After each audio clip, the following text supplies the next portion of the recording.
সন্দেশখালি নিয়ে আজকে মানুষের ক্ষোভ বিক্ষোভ চরমে উঠেছে, যাতে করে মনে হচ্ছে যে এই শাসকের অন্তর্জলি যাত্রা কার্যত সময়ের অপেক্ষা। কিন্তু এই ক্ষোভ বিক্ষোভটা তো একদিনে হয়নি। এই ক্ষোভ বিক্ষোভ কিন্তু ছিলই, 2021-এও ছিল, তারপরেও ছিল, এবং সন্দেশখালির পর সেটা চরমে উঠেছে নিঃসন্দেহ। কিন্তু সেই ক্ষোভ বিক্ষোভ থাকা সত্ত্বেও এই শাসক দল এই রাজ্যে যখন নির্বাচন এসছে, তখন সেই নির্বাচনে তাদের পক্ষেই রায় গেছে। বিরোধীরা অভিযোগ করেছেন যে এই মানুষের যে রায়, সেটা সঠিক গণতান্ত্রিক যে মতামত সেটা প্রকাশিত হয়নি। উল্টে পুলিশ এবং প্রশাসনের সাহায্য নিয়ে এই শাসক দল জোর করে জয় ছিনিয়ে নিয়েছে এবং তারপর বলেছে মানুষ আমাদের সাথে আছে। ফলে এই যে অভিযোগ, এইটা নিয়ে কিন্তু সাধারণ মানুষও বিরোধীদের কথায় কনভিন্সড। তারাও ভেবে পায় না যে এত কিছু হওয়া সত্ত্বেও এই শাসক দল একটার পর একটা নির্বাচনে যেতে কি করে।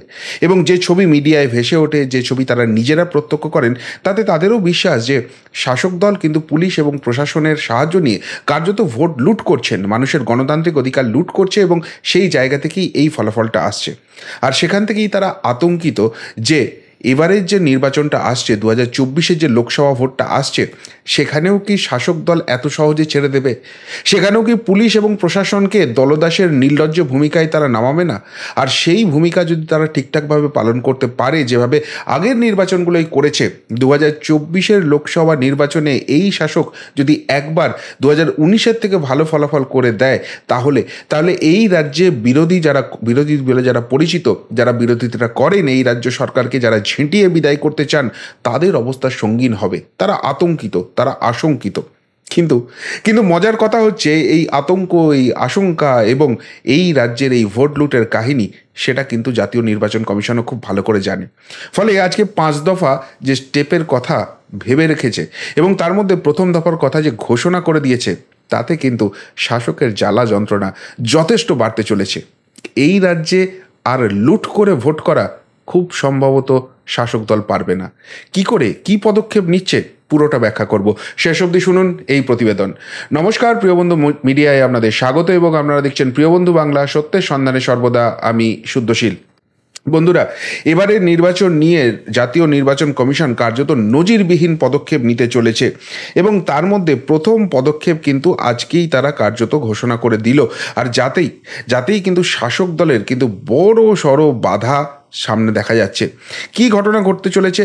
ভোটের আগে আধিকারিকদের বদলি নিয়ে করা নির্দেশ নির্বাচন কমিশনের। আপনারা বলবেন যে কি এমন বড় কথা, কি এমন বড় কথা হলো এতে বড় কথা এটাই হলো যে নিয়মগুলো তারা করতে চলেছে, সেই 4টে পয়েন্ট বলছি, এবং তাহলেই বুঝতে পারবেন জ্বালা যন্ত্রণাটি কতখানি বাড়তে চলেছে। 4 নম্বর পয়েন্টটা সব থেকে ইম্পর্টেন্ট হতে চলেছে, তবে এক এক করেই বলি। প্রথমেই যেটা আজকে কমিশন বলে দিয়েছে, সেটা হচ্ছে পুলিশ অফিসার ও ভোটের সঙ্গে যুক্ত থাকবেন এমন অফিসারদের যাতে যথাযথ নিয়ম মেনে বদলি করা হয়। যথাযথ নিয়ম মেনে, খুব সিগনিফিক্যান্ট এই পয়েন্টটা।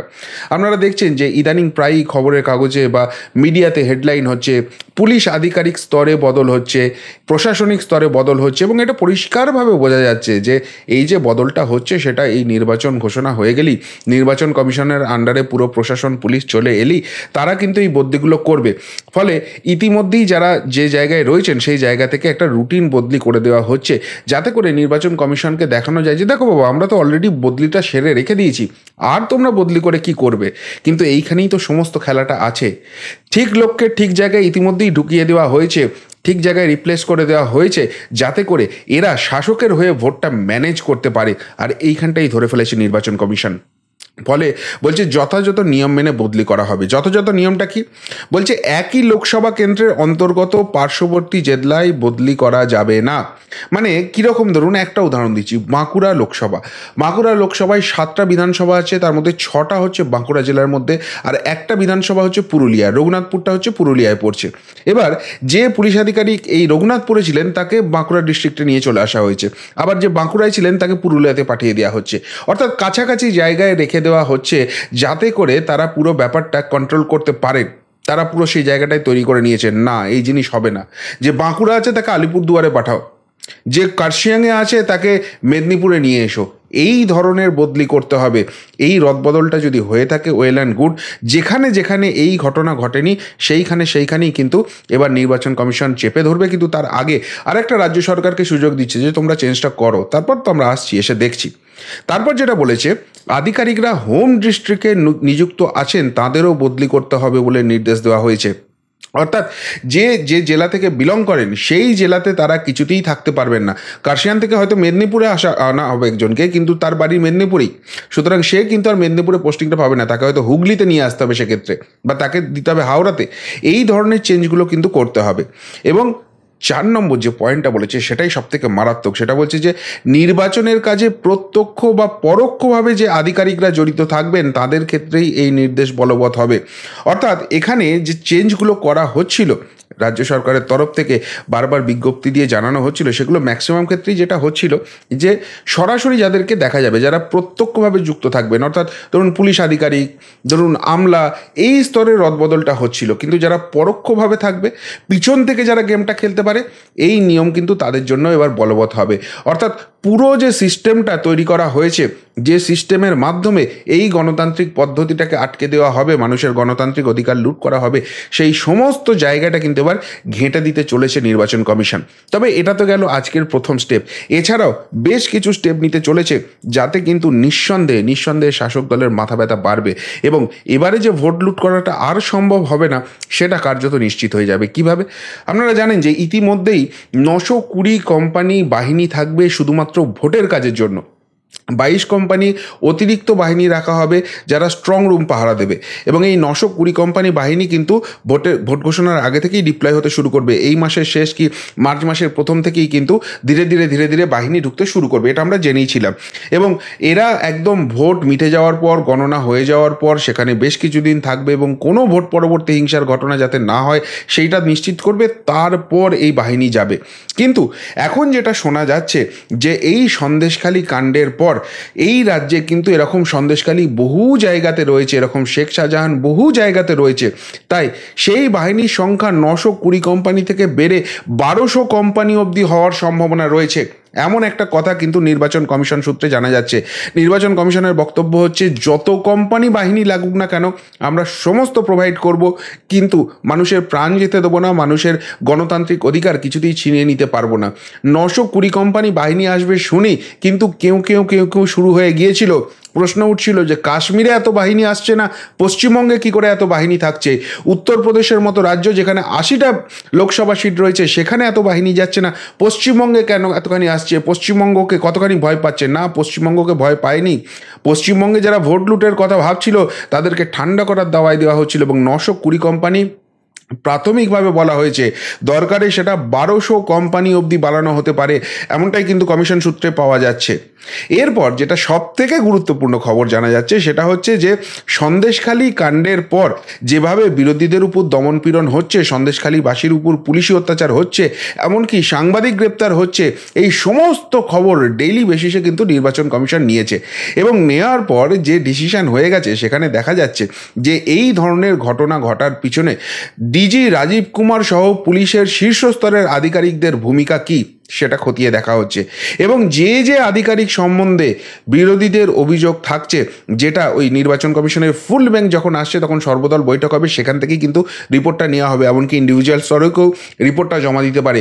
প্রত্যেকটা পুলিশ আধিকারিক যারা শীর্ষ স্তরে বসে রয়েছেন তারা কিন্তু স্ক্যানারের তলায় রয়েছেন, এবং যাকে মনে হবে এই ভোট প্রক্রিয়ার ক্ষেত্রে বাধা সৃষ্টি করতে পারে, শাসকের অনুকূলে কাজ করতে পারে, প্রত্যেককে সরানোর ব্যবস্থা করা হবে, এমনটাই কিন্তু নির্বাচন কমিশনার সূত্রে জানা যাচ্ছে।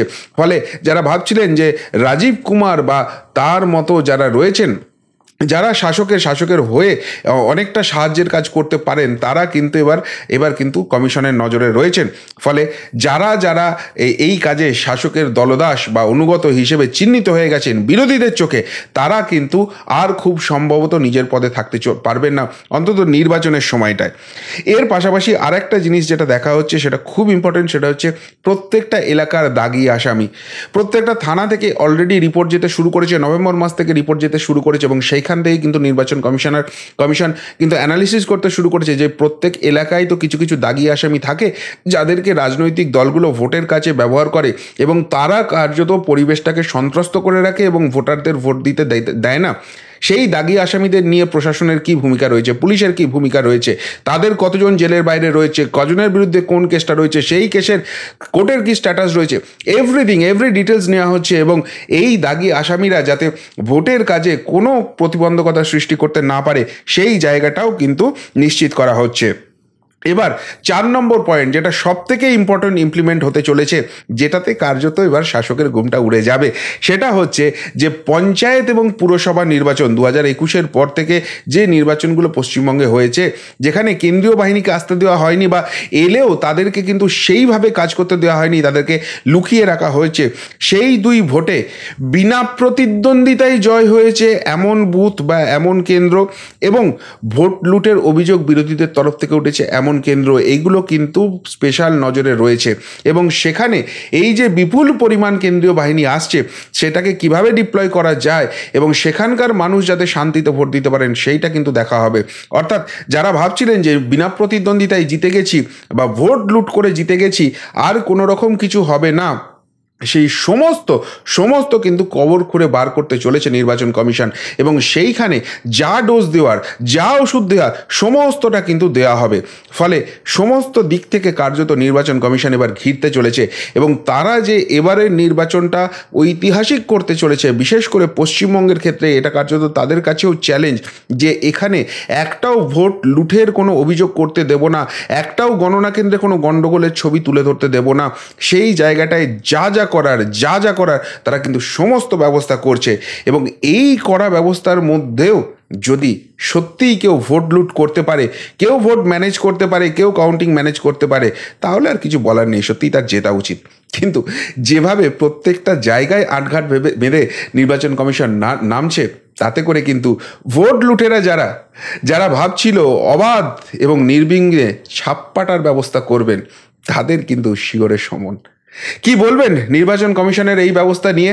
সত্যিই কি বাংলাতে গণতান্ত্রিক পদ্ধতিতে প্রত্যেকটা মানুষ তার নির্বাচনী যে অধিকার আছে সেটা প্রয়োগ করতে পারবে? আশ্বস্ত লাগছে কমিশনের এই ব্যবস্থায়, নাকি না আচালে বিশ্বাস নেই? উত্তরটা অবশ্যই কমেন্ট বক্সে কমেন্ট করে জানাবেন। এখনকার মতো এখানেই শেষ করলাম, ফেরত আসছি নতুন প্রতিবেদন নিয়ে খুব তাড়াতাড়ি। ভালো থাকবেন, সাথে থাকবেন, পাশে থাকবেন। নমস্কার।